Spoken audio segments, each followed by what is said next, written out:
Sekretariat bersama Forum Penyelamat Demokrasi dan Reformasi yang kemudian menjadikan tempat ini sebagai rumah perjuangan, dan di dalamnya ada front pembela demokrasi dan reformasi yang setiap Sabtu dan Minggu itu mengadakan mimbar demokrasi sebagai ungkapan seluruh komitmen politik di dalam mensikapi pemilu 2024 yang tadi disampaikan diwarnai oleh abuse of power dari Bapak Presiden Jokowi yang kemudian menimbulkan suatu kerusakan dari seluruh falsafah, nilai-nilai dan peranatan kehidupan yang baik tentang demokrasi yang seharusnya berintikan kedaulatan rakyat,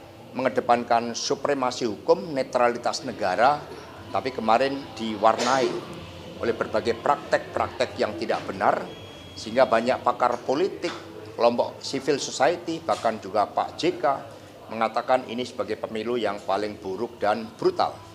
Karena ini menyangkut masa depan kita sebagai bangsa, mengingat pemilu adalah mekanisme konstitusional yang seharusnya mengedepankan prinsip-prinsip demokrasi dan kejujuran, ini semua telah dilanggar.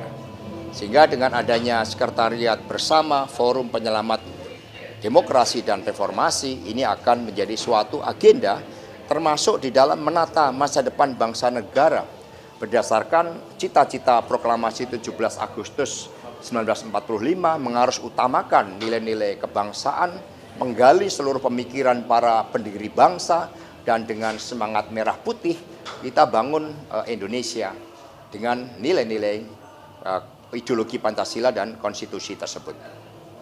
Ada pertanyaan? Kenapa Pak Hasto pada akhirnya mewadahi forum ini? Apakah sudah pasti? Saya diundang bukan mewadahi, mereka punya prakarsa dan terus melakukan konsolidasi. Kelompok-kelompok civil society itu terus bergerak. Bahkan para guru-guru besar, tokoh-tokoh perguruan tinggi, civil society itu terus melakukan konsolidasi. Karena apa? Karena mereka juga terbangun spiritnya setelah dikatakan oleh Presiden Jokowi bahwa ini adalah residu politik. Sehingga pernyataan-pernyataan kritis dari para guru besar, para tokoh-tokoh civil society itu dikatakan sebagai residu politik. Apalagi itu dikatakan di hadapan Panglima TNI dan juga Kapolri.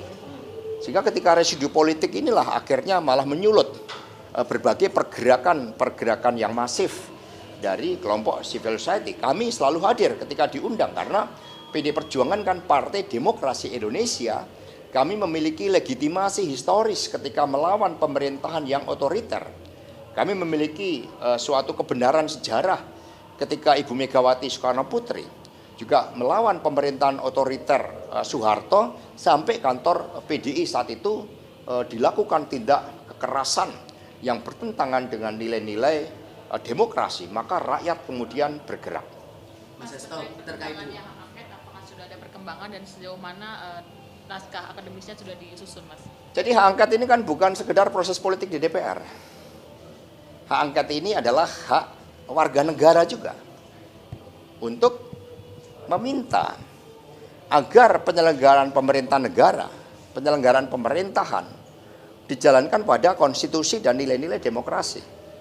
Karena itulah yang sangat penting juga dibangun tentang kesadaran bersama yang mensikapi pemilu 2024. Kalau di luar negeri yang tanpa bansos, tanpa intimidasi, kemudian tanpa tekanan-tekanan hukum, masyarakat Indonesia dengan kebenaran nurani memberikan dukungan kepada Ganjar Mahfud, baru kali ini apa yang disuarakan dari warga Indonesia di luar negeri berbeda dengan dalam negeri. Maka kami bertemu dengan pakar IT, ini tidak hanya terkait dengan KPU, ada kekuatan besar yang di belakang KPU yang kemudian menggunakan Sirekap untuk merancang suatu desain melalui quick-count yang diintercept. Ini ada bukti-bukti. Quick-count itu diintercept tidak hanya untuk Pilpres, tetapi juga untuk Pileg. Pileg itu misalnya exit poll itu pernah menunjukkan bagaimana Gerindra setidak-tidaknya nomor 2, lalu ada suatu upaya mengintercept quick count untuk pemilu legislatif, sehingga akhirnya Partai Gerindra muncul ketiga, dan kemudian PSI dibesar-besarkan, sementara partai yang mendukung Pak Ganjar Mahfud dikecil-kecilkan, PDI Perjuangan dikecil-kecilkan, P3 dikecil-kecilkan, bahkan nanti bisa tercatat ini bahwa pemerintahan rejim saat ini akan menghilangkan sejarah Partai Ka'bah. Perindo dikecil-kecilkan, Hanura dikecil-kecilkan, siapa yang mendukung Ganjar Mahfud dikecil-kecilkan oleh manuver dari rejim yang ingin memperpanjang kekuasaan. Dan kemudian masih ada suatu operasi untuk menggelembungkan suara dari PSI. Ini bukan suara kami, ini suara dari tokoh-tokoh pro demokrasi, dari para pakar yang mencoba mengungkapkan kebenaran di dalam politik. Mas Hasto, terkait dengan hak angket, kemarin dari Sekjen Partai Nasdem Hermawi Taslim mengatakan inginnya 3 parpol koalisi perubahan itu membuat satu perjanjian Mas dengan PDIP terkait dengan komitmen nanti mendorong hak angket. Itu gimana tanggapannya Mas? Kita sudah ada ideologi Pancasila, sudah ada konstitusi, sudah ada perenatan kehidupan yang baik tentang nilai-nilai demokrasi yang seharusnya itu perjanjian kita. Sehingga ketika semua berada dalam rel bahwa kesadaran pemilu ini adalah pemilu yang buruk dan brutal, pemilu di mana sumber daya negara, instrumen negara digunakan untuk memberikan keberpihakan kepada paslon 02, maka semua bergerak. Jadi komitmen kita adalah nilai-nilai demokrasi itu. Perjanjian kita adalah komitmen kerakyatan itu. Karena kalau ini tidak disikapi, buat apa pemilu yang akan datang? Kita harus diingatkan oleh sejarah, pemilu tahun 71 itu pemilu juga yang sangat brutal, diwarnai dengan pembunuhan rakyat. Saat itu masih melibatkan ABRI sebagai penopang utama kekuasaan dari Pak Harto, dan kemudian golongan karya yang bukan partai politik tetapi menjadi suatu instrumen politik.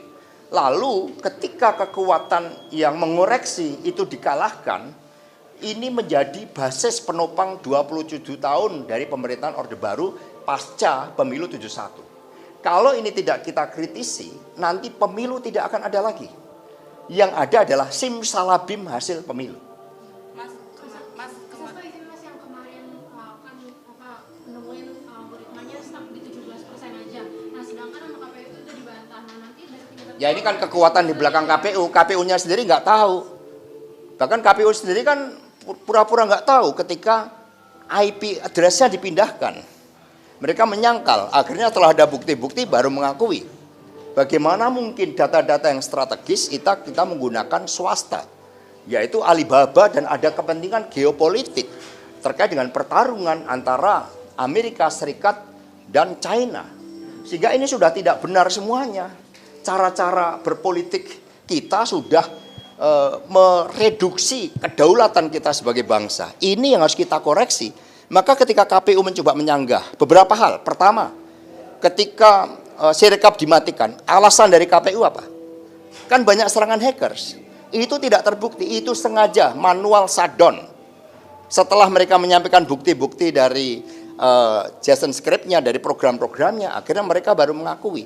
Jadi ada suatu kekuatan besar di mana oknum-oknum dari KPU itu menjadi subordinat dari kekuatan besar ini. Maka mereka membantah. Kita ada bukti-buktinya, programnya itu dirubah, maka Ganjar Mahfud di-lock 17%.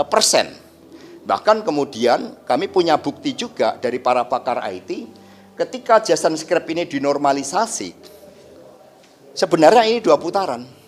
Tapi nanti biar mereka yang berbicara. Mas, kemarin itu akan dibawa ke dalam gugatan ke MK atau gimana? Yang penting adalah kesadaran dulu dibangun.